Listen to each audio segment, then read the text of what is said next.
अगर आपको कोई धोखा देता है तो उस इंसान को सजा देना क्या गलत है, या ये मान लेना चाहिए कि एक दिन उसे इसकी सजा मिलेगी? लेकिन उसे सजा मिलनी ही चाहिए।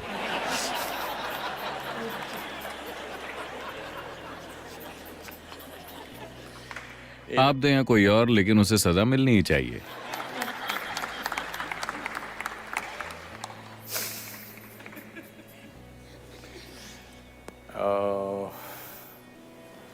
आमतौर पर आप लोगों को किस तरह की सजा देती हैं? पहले ही काफी सजा दी जा चुकी है ना? पहले ही काफी कुछ हो चुका है। चिल्लाना, चिड़चिड़ाना, बात ना करना, हर चीज हो चुकी है। तो आप और कौन सी सजा देना चाहती हैं?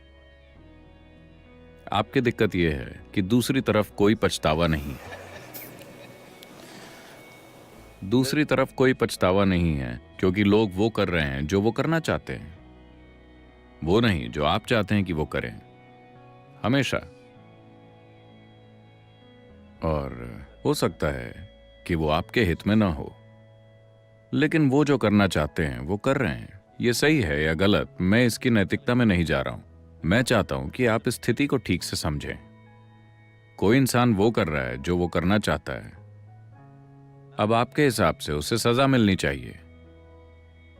शायद उन्होंने कोई कानून नहीं तोड़ा है, वरना उन्हें वैसे भी सजा मिल जाएगी। वो दो लोगों के बीच की समझ को तोड़ रहे हैं। शायद आपने आपसी समझ को गलत समझा। आप मानती थीं कि ये समझ बिल्कुल स्थायी है। ऐसा नहीं है।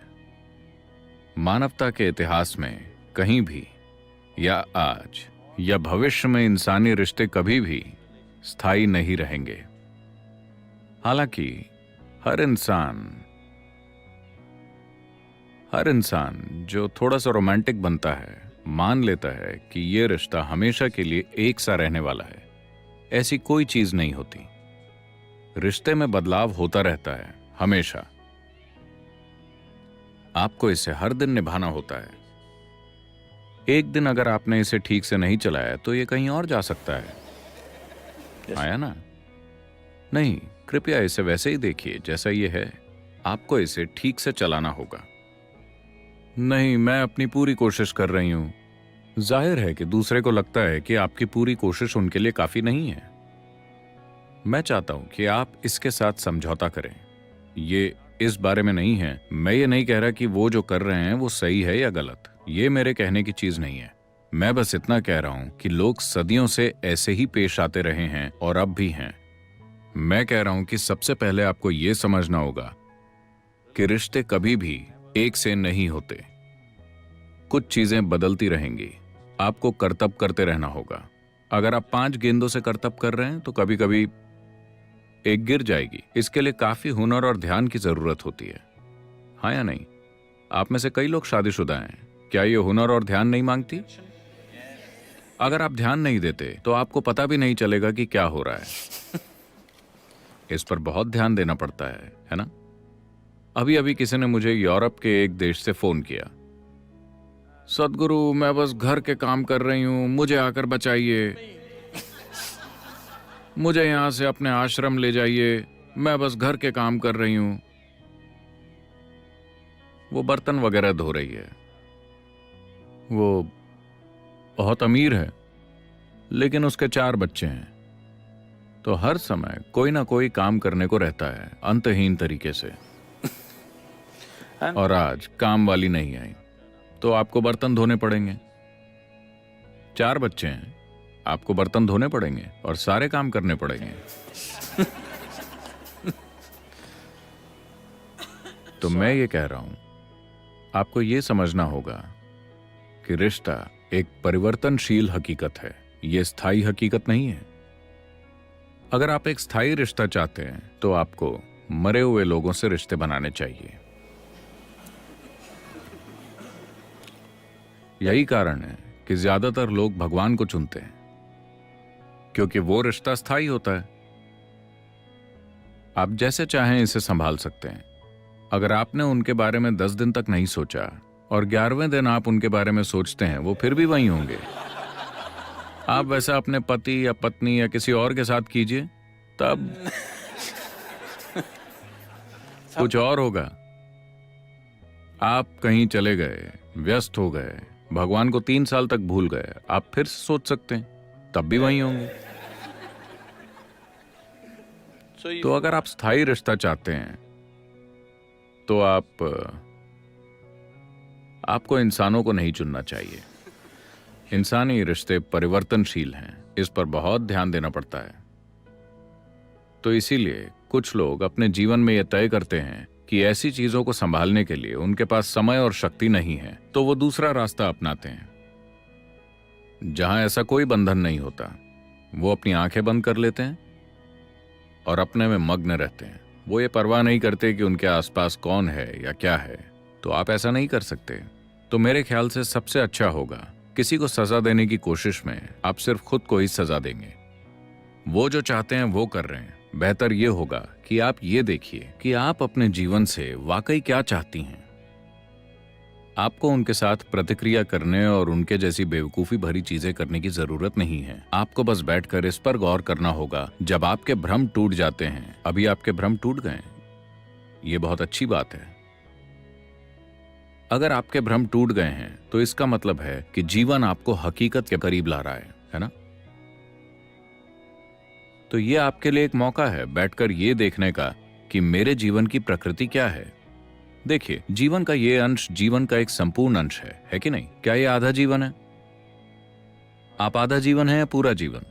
पूरा जीवन। तो फिर ये इतना अधूरा क्यों महसूस करता है कि इसे एक दूसरे इंसान की जरूरत होती है इस जीवन को भरने के लिए? ऐसा क्यों है? इस पर गौर करने का यही मौका है ना? अगर ये पूरा जीवन है तो ये अपने आप में संपूर्ण है, लेकिन अभी आपने इसे इस तरह से बना दिया है कि ये उसके और उसके और उसके बिना नहीं रह सकता। तो कहीं ना कहीं ये एक अधूरा जीवन है, या कम से कम इसको अपनी प्रकृति की पूर्णता का एहसास नहीं हुआ है ना? This is a complete piece of life, packed with creator and creation together. Very great combination. ये जीवन का एक संपूर्ण अंश है जो सृष्टा और सृष्टि दोनों से भरा हुआ है। एक अद्भुत जोड़ी। जब जीवन आपके दरवाजे पर इस तरह दस्तक दे रहा है, ये अपने भीतर गहराई से देखने का समय है, न कि किसी दूसरे के साथ प्रतिक्रिया करने और उन्हें सबक सिखाने का। किसी दूसरे को सजा देने से आपका जीवन रूपांतरित नहीं होने वाला। ये आपके जीवन को किसी भी तरह से सुंदर नहीं बनाने वाला। आपको 2 दिनों के लिए घटिया संतोष मिलेगा, उसके बाद आप उसके लिए भी अपराध बोध महसूस करेंगी। हाँ, शुरुआत में जब ये भावना तीव्र होती है आपको संतोष मिलता है, लेकिन बाद में जब आप पीछे मुड़कर देखती हैं आपको खुद पर शर्म आएगी। तो उस रास्ते पर मत जाइए। ये एक मौका है, कोई आपके लिए एक आध्यात्मिक आयाम खोल रहा है। वाकई कोई आपको यह एहसास दिला रहा है कि ये सब चीजें कितनी नाजुक हैं। वो आपको धोखा दे सकते हैं, वो भाग सकते हैं, वो तलाक दे सकते हैं, या वो मर सकते हैं, है ना? अगर वो मर जाते हैं तब आप ये नहीं सोचेंगे कि उसने मुझे धोखा दिया। क्या आप सोचेंगी? नहीं। लेकिन चाहे जो हो, आपको वंचित किया गया है ना? महत्वपूर्ण बात यह है कि आप किसी चीज से वंचित हो गई हैं। उसने ये कैसे किया, सवाल ये नहीं है। चाहे मौत से या तलाक से या धोखे से, या आप इसे जो भी कहें, पर मूल रूप से आप वंचित हो गईं। आपको सिर्फ इसलिए वंचित किया जा सकता है क्योंकि आप ये विश्वास करने के भ्रम में हैं कि ये एक अधूरा जीवन है और इसे कहीं से दूसरे आधे हिस्से की जरूरत है। नहीं, ये एक संपूर्ण जीवन है। अगर आप एक संपूर्ण जीवन के रूप में विकसित हुए हैं तो आप देखेंगे कि रिश्ते बिल्कुल अलग प्रकृति के होंगे। तब ये साथ आने और साझा करने जैसा ज्यादा होगा, न कि निचोड़ने जैसा। इसे रूपांतरित होना होगा। अगर रिश्ते को रूपांतरित होना है तो आपको रूपांतरित होना होगा। ये एक जबरदस्त मौका है जो किसी ने आपको दिया है। ये कहना बंद कीजिए कि किसी ने मुझे धोखा दिया है। बस ये कहिए कि मुझे कोई भ्रम की अवस्था से परम सत्य की ओर धकेल रहा है। हमें उस व्यक्ति को धन्यवाद देना चाहिए।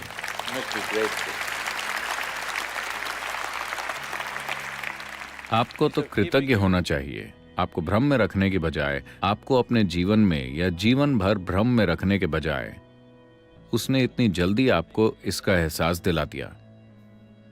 वरना इसे आप अपनी मौत के समय ही जानेंगे। हाँ, जब आप मरने वाली होंगी, मुझे डर लग रहा है, तुम मेरे साथ क्यों नहीं आते, वो कहेंगे नहीं। तो आखिरी पल में जानने से बेहतर है इसे अभी जान लेना।